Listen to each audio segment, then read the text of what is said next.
اپنی نشریات کے سلسلے کو آگے بڑھاتے ہیں. اب وقت ہوا ہے آپ کے فیوریٹ سیگمنٹ کا، ہمارے فیوریٹ سیگمنٹ کا، جس کا نام ہے عالم کے بول. ناظرین، ہمارے علماء کرام کی خاص بات یہ ہے کہ یہ بہت اچھے طریقے سے بات کو سمجھاتے ہیں. میں اور ہبا تو بہت کچھ سمجھ رہے ہیں اور امید کرتے ہیں کہ آپ کو بھی اچھی طرح سے بات اور موضوع سمجھ آ رہا ہوگا. اور ہمارے علماء کرام ہمیشہ محبت اور اتحاد کی بات کرتے ہیں اور یہ بہت اہم پیغام ہے.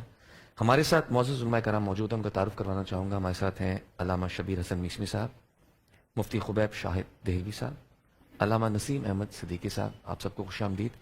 سب سے پہلے میں جاننا چاہوں گا کہ آج کے موضوع کی مناسبت سے آپ کیا فرمائیں گے علامہ صاحب؟ بسم اللہ الرحمن الرحیم. روز 19 رمضان مبارک، یہ وہ روز ہے کہ جس کی سحری پر مولائے کائنات شیر خدا امیر المومنین علی ابن ابی طالب علیہ السلام کے سر پر اشقل اشقیاء ابن ملجم نے ضربت ماری. وآلہ وسلم کے ہمیشہ ساتھ رہی.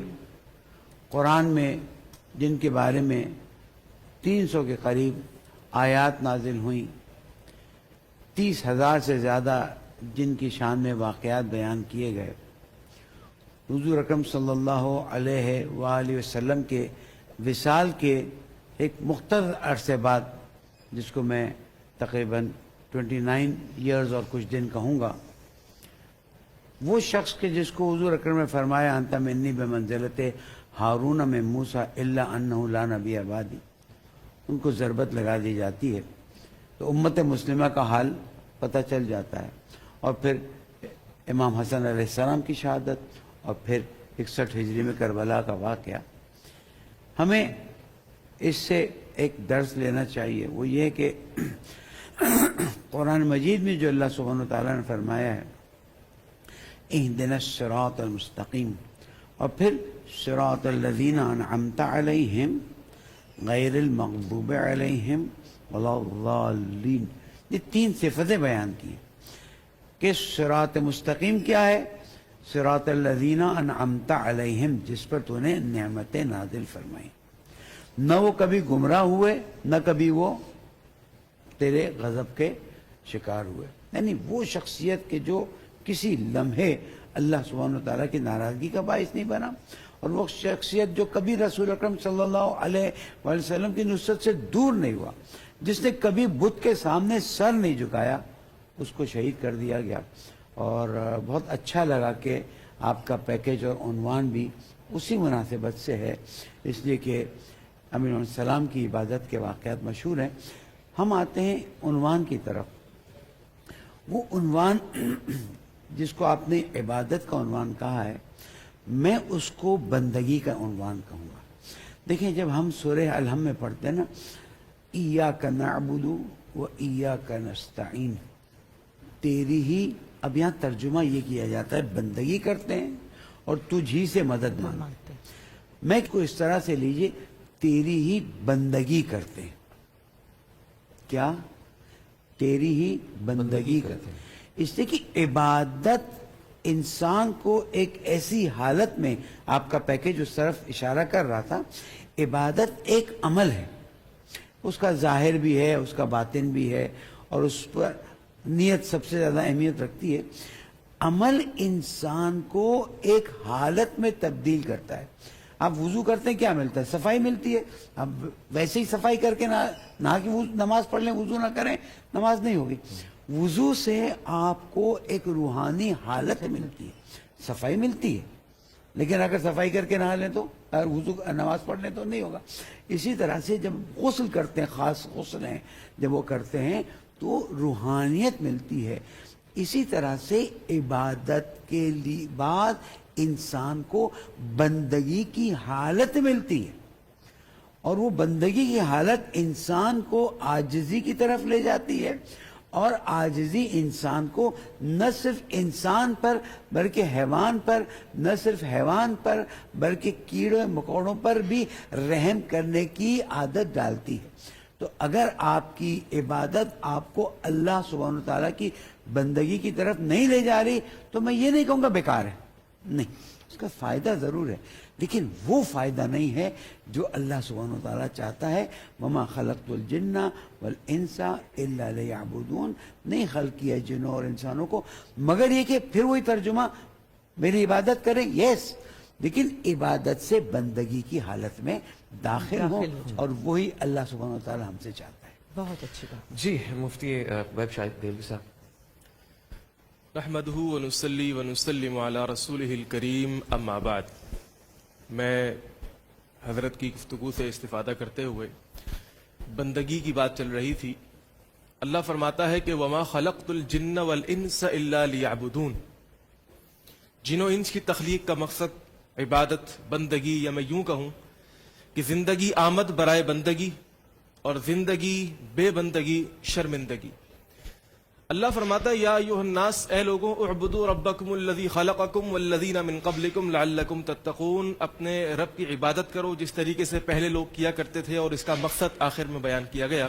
شاید جی معذرت چاہوں گا، ایکچولی کالر ہیں، ان کی ہمیں انسٹرکشن کی کہ آپ سے ہی بات کرنا چاہ رہے ہیں، تو اس لیے ہم آپ سے کنیکٹ کرنا چاہ رہے ہیں. السلام علیکم جی. السلام علیکم سامی بھائی. وعلیکم السلام جی، کون بات کر رہے ہیں؟ کراچی سے عامر بات کر رہا ہوں سر. جی عامر بھائی، کیسے؟ ٹھیک سر ٹھاک آپ ہے؟ کی ٹرانسمیشن ماشاءاللہ بہت اچھی چل رہی ہے. بہت بہت شکریہ. آج موضوع بہت اچھا ہے، اور ایک سوال میرے ذہن میں آیا، وہ میں نے چاہا کہ کر لوں. جی جی فرمائیے. میں یہ پوچھنا چاہ رہا تھا، نماز کے تو اوقات ہیں، لیکن جیسے دیگر عبادات ہیں، اذکار ہیں، ان کے لیے بھی وقت کا تعین کیا جاتا ہے، یا کسی بھی وقت ان کو جاری و ساری رکھا جا سکتا ہے؟ جی بالکل ٹھیک ہے، آپ کا سوال ہم علماء کرام تک پہنچا دیں، بلکہ میں چاہوں گا کہ مفتی خویب شاہ صاحب ابھی اس کا جواب دیں.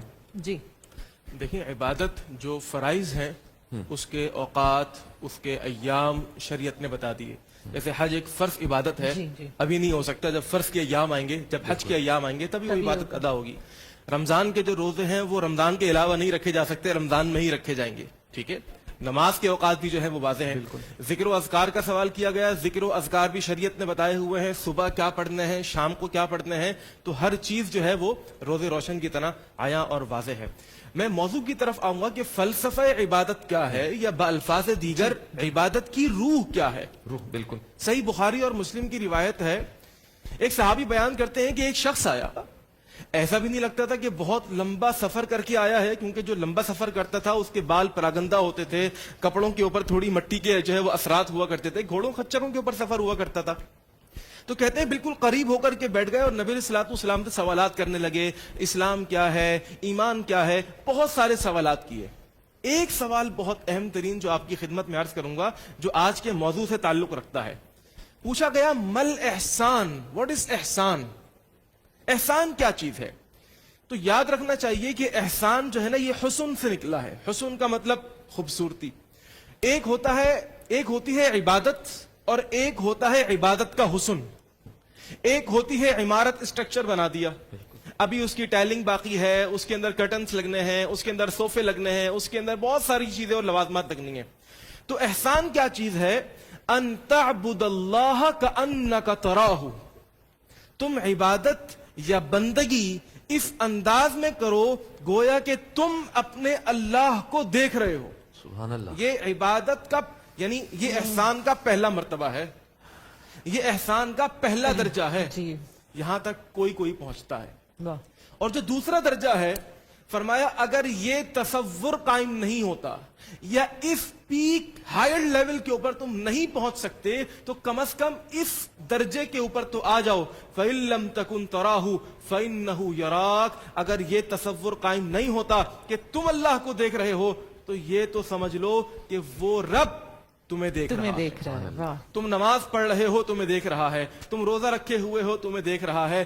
تم زندگی میں کوئی بھی کام کرو، کوئی بھی کام، وہ کسی بھی شعبہ زندگی سے تعلق رکھتا ہو، اللہ تمہیں دیکھ رہا ہے. یہی اصل عبادت کی روح ہے. جب ہمیں یہ احساس ہوگا کہ ہم کسی کے سامنے کھڑے ہوئے ہیں، کوئی ہمیں دیکھ رہا ہے. اس کو اگر ایک مثال سے میں سمجھا دوں، پھر انشاءاللہ حضرت گفتگو فرمائیں گے. کوئی ایک باس ہو جس کی گاڑی، اور گاڑی کے اوپر کسی نے رکھا ہوا ہو کہ جی تم نے صاف کرنا ہے اس کو. جی وہ روزانہ صاف کرنے والا صبح آتا ہے، باس نہیں ہے، چلتا ہوا کپڑا مارا اور یہ جا وہ جا. ایک دن آتا ہے، دیکھتا ہے کہ یار باس بھی بیٹھا ہوا ہے، صبح صبح جوس برابر میں رکھا ہوا ہے، اور جو ہے نا نیوز پیپر پڑھ رہے ہیں. تو وہ بڑی شد و مت کے ساتھ ذرا زور لگا کے کپڑا لگاتا ہے کہ یار مجھے باس دیکھ رہا ہے. آج نوٹ کر رہے ہیں جی. تو عبادت کی روح یہ ہے کہ کم از کم یہ تصور تو قائم ہو جائے کہ جس کی عبادت کر رہا ہوں وہ دیکھ رہا ہے. اور گناہ کو چھوڑنے کا سب سے بڑا میں سمجھتا ہوں کہ یہ گناہ کو چھوڑنے کے لیے ایک بہت بڑی چیز ہے کہ اللہ فرماتا ہے الم یعلم بان اللہ یرا. اے میرے بندے کیا تجھے پتہ نہیں ہے کہ تو گناہ کر رہا ہے اور میں تجھے دیکھ رہا ہوں. علیہ وسلم نحن عباد محمد. عبادت کی روح کیا ہے؟ تو اس میں ابھی جیسے کالر نے سوال بھی کیا وقت کے حوالے سے، تو وقت کی بھی بڑی اہمیت ہے. اور یہ جو وقت متعین کیا گیا ہے نمازوں کا، یہ انسان کے مزاج کے مطابق ہے. دیکھیے انسانی مزاج ہے کہ دن میں کیا کام کرنا ہے صبح سے لے کر شام تک، تو وہ رات ہی کو پلان کر لیتا ہے، اور اس کو حتمی شکل دینے کے لیے اللہ تعالیٰ نے فجر کی نماز رکھی ہے. تو فجر کا وقت طے ہو گیا، پھر وہ کام کاج میں لگ گیا. لیکن ایک وقت ایسا آتا ہے کہ اسے تھکاوٹ محسوس ہوتی ہے. جب تھکاوٹ ہوتی ہے اس کی طبیعت چاہتی ہے میں شوز اتار دوں، ساکس اتار دوں، میں ذرا چہرے پہ پانی مار لوں تو ذرا فریش ہو جاؤں، کچھ میں انگڑائی لے لوں. تو اس صورت میں اللہ تعالیٰ نے ظہر کی نماز رکھی ہے. اور وہ اللہ فرماتا ہے تم چاہو تو ہوٹل پہ جا کے وقت گزار لو، اور تم چاہو تو مسجد میں آؤ، وضو خانے میں آؤ، وضو کرو، فریش ہو جاؤ گے. اور پھر اس کے بعد نماز عصر کا وقت وہ ہے کہ جس میں اللہ تعالیٰ یہ موقع دیتا ہے کہ دن بھر جو بھی کیا ہے اس میں تم اپنا محاسبہ خود کرو کہ تم نے کیا دینی نفع حاصل کیا یا کیا نقصان اٹھایا. تو یہ سارے نماز کے جو اوقات ہیں یہ در حقیقت انسانی مزاج کے عین مطابق ہیں.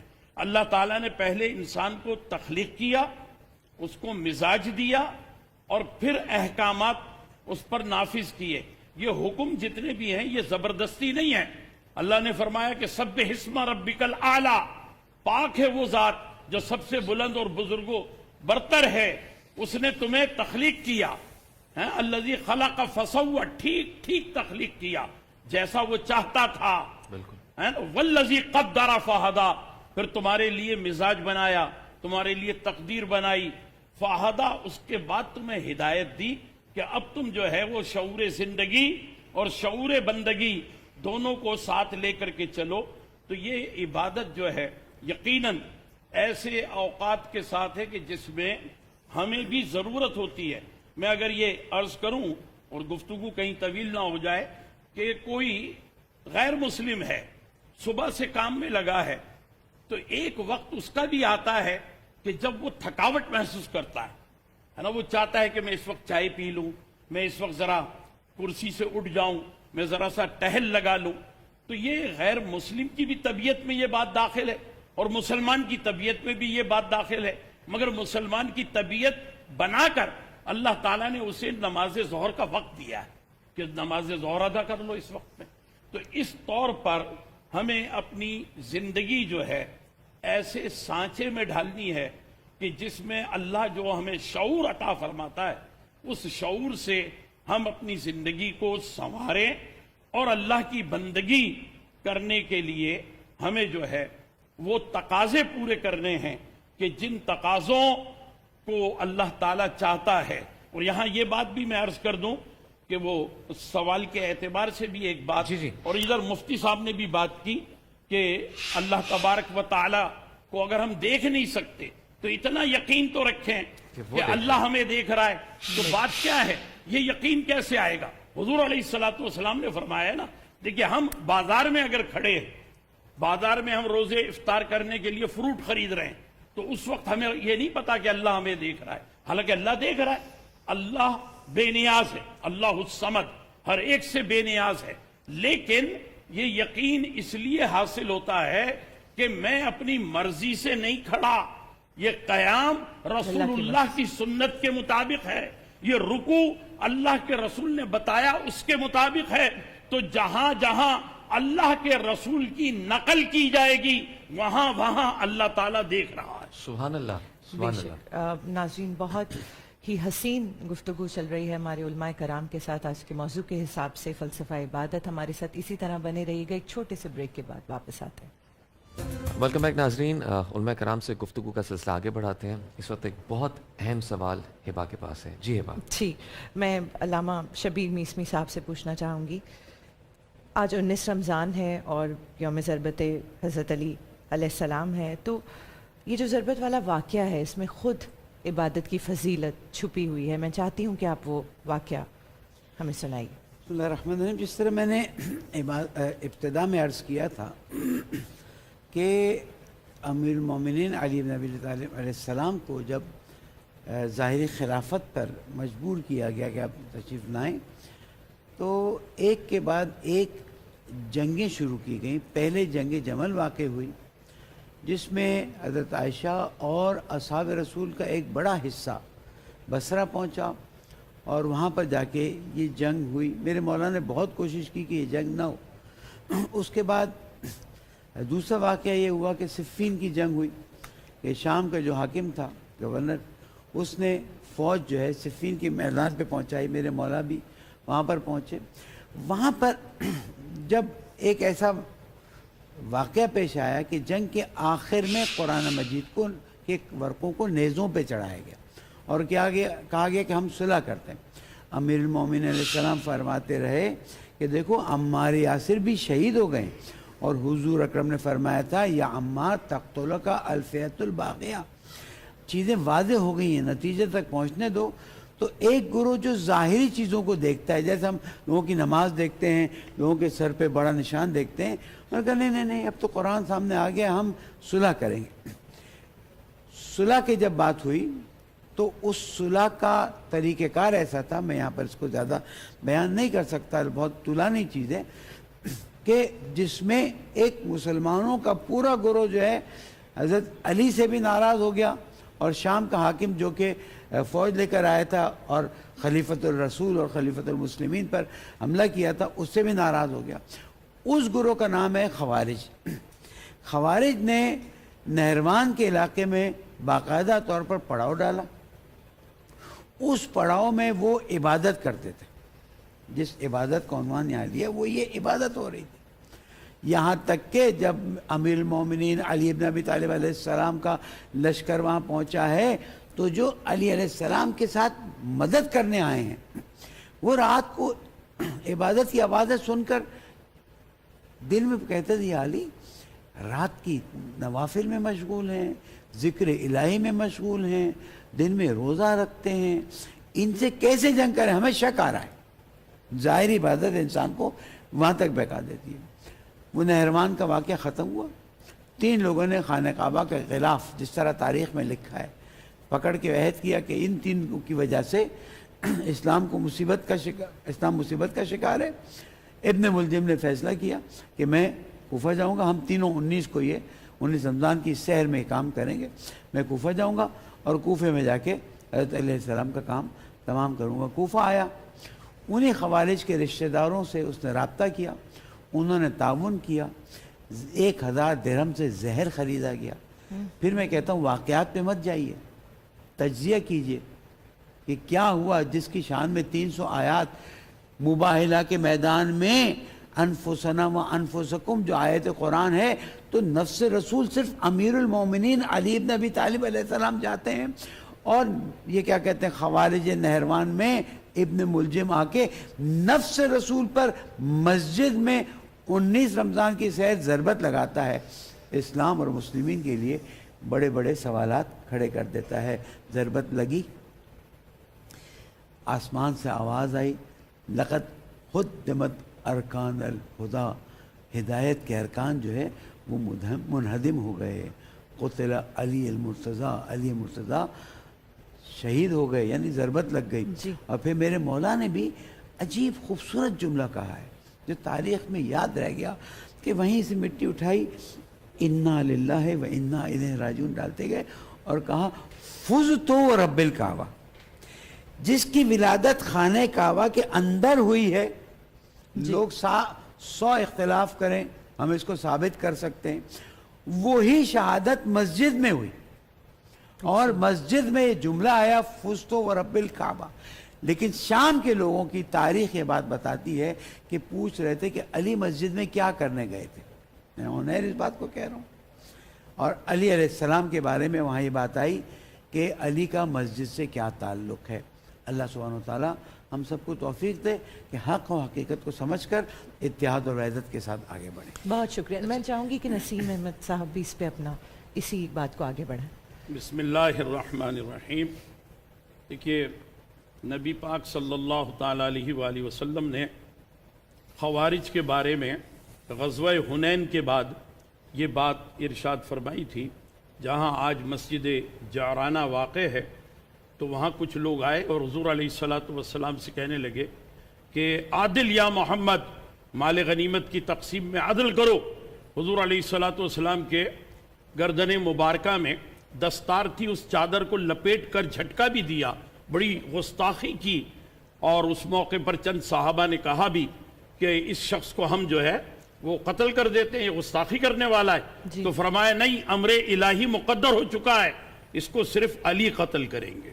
اور اس موقع پر فرمایا کہ سنو، تم ان کے بارے میں کیا جانتے ہو؟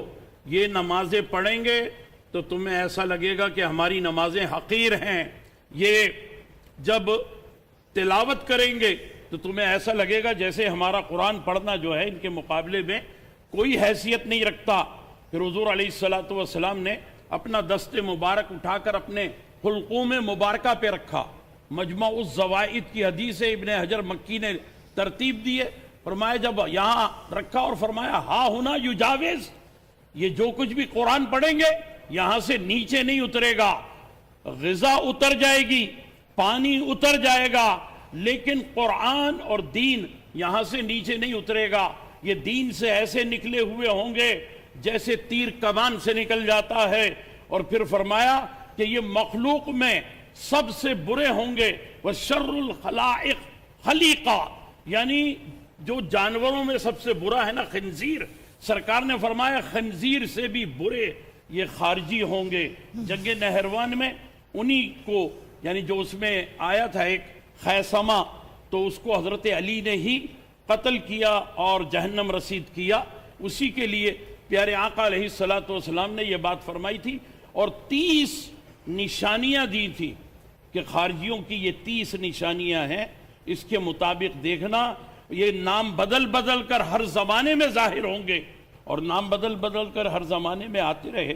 دین اسلام کو قریب کے دور میں بھی لوگ جانتے ہیں کہ نقصان پہنچایا، کبھی کسی نے کسی اور حوالے سے، کسی نے جہاد کے نام پر، کسی نے وزیرستان میں بیٹھ کر نقصان پہنچایا، تو نقصان تو پہنچایا، یہ سب کے سب خارجی ہیں اور پیارے آقا علیہ السلام کی حدیث مبارکہ کے مطابق ہے۔ اور جہاں تک حضرت مولا علی مشکل کشا کی بات آپ نے کی، تو ان کا تو دنیا میں آنے سے پہلے ہی عبادت میں وقت گزرا ہے کہ وہ اپنی والدہ کے شکم مبارک میں ہیں اور روزانہ طواف کر رہی ہیں والدہ صاحبہ، اور اسی دوران جو ہے ان کی ولادت بھی وہیں ہوتی ہے۔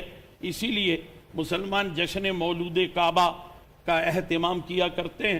تو حضرت مولا علی کی عبادت تو اس وقت سے شروع ہوئی، اور پھر جب دنیا میں تشریف لے آئے، آپ کی ولادت باسعادت ہو گئی، تو مکۃ المکرمہ میں اور خاص طور پر خاندان بنو ہاشم میں یہ بات مشہور ہو گئی کہ بھئی جو بچہ جناب ابو طالب کے یہاں پیدا ہوا ہے، وہ بچہ آنکھ نہیں کھولتا اور وہ بچہ کچھ بولتا نہیں ہے، وہ بچہ جو ہے ماں کا دودھ نہیں لیتا، تو کیا وجہ ہے؟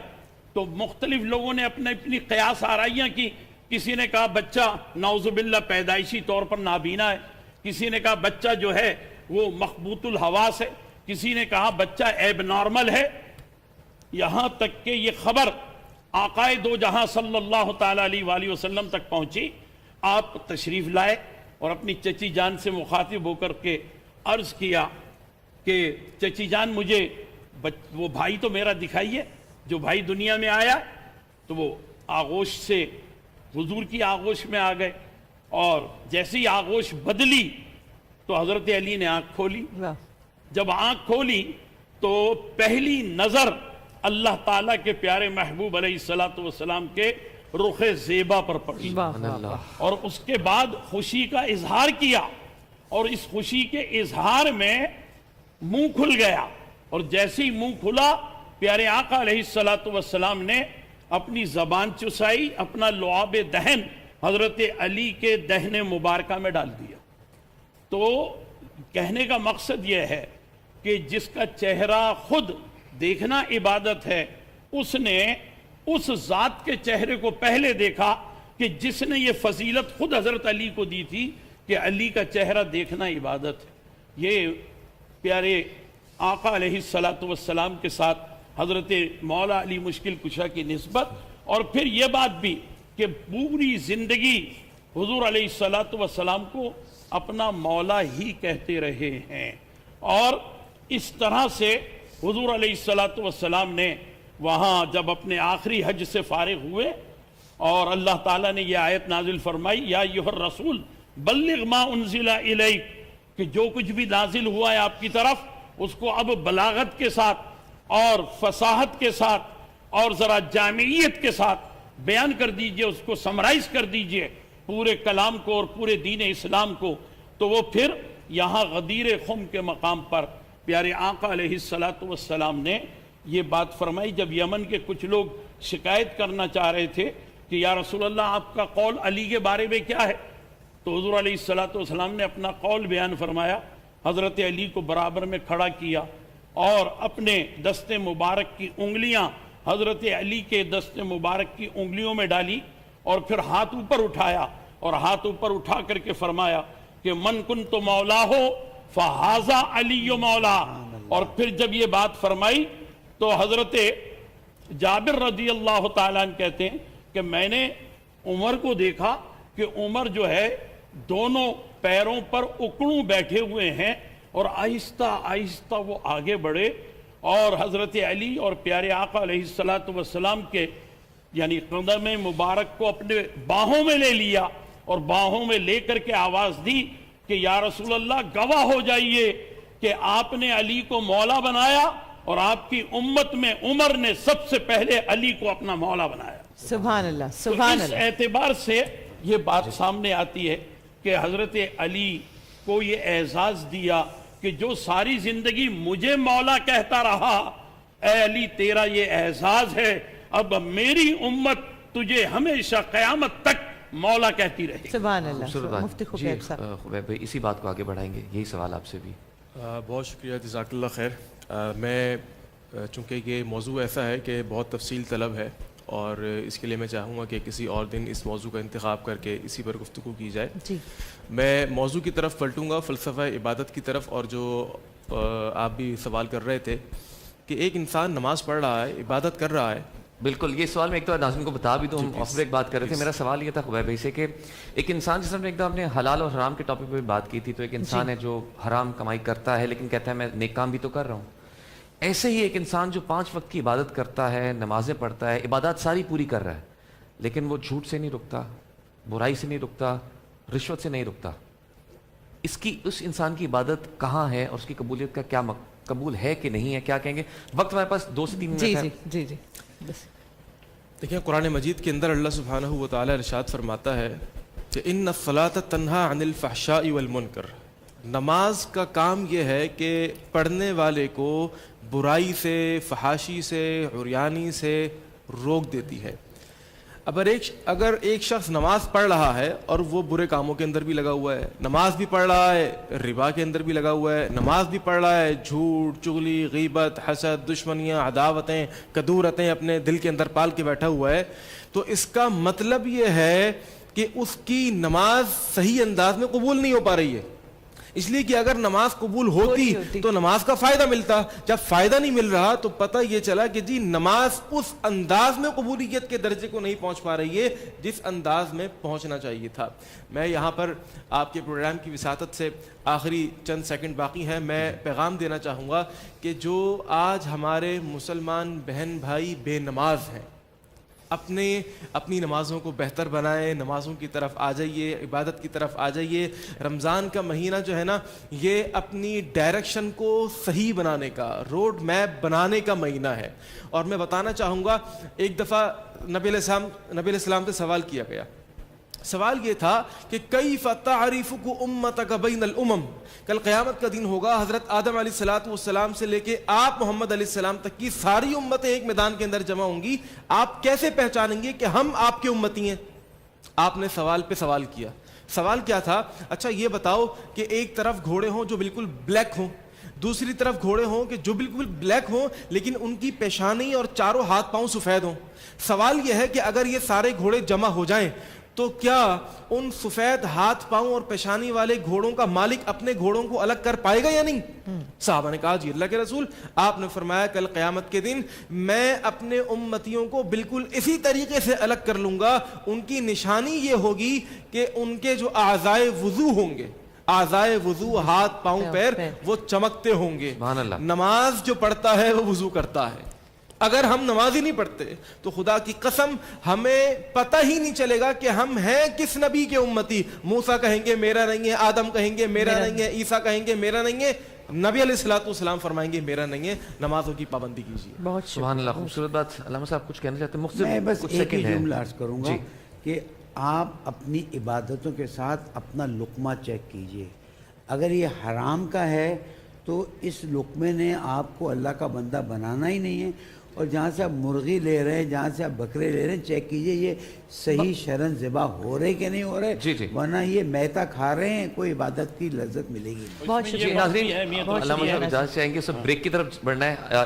ناظرین علماء کرام کا بہت بہت شکریہ. حاضر بہت ہوتے ہیں بریک کے شکریہ، بعد. بہت دیکھتے رہیے نوازش. رمضان میں بول آن بول انٹرٹینمنٹ. معذرت.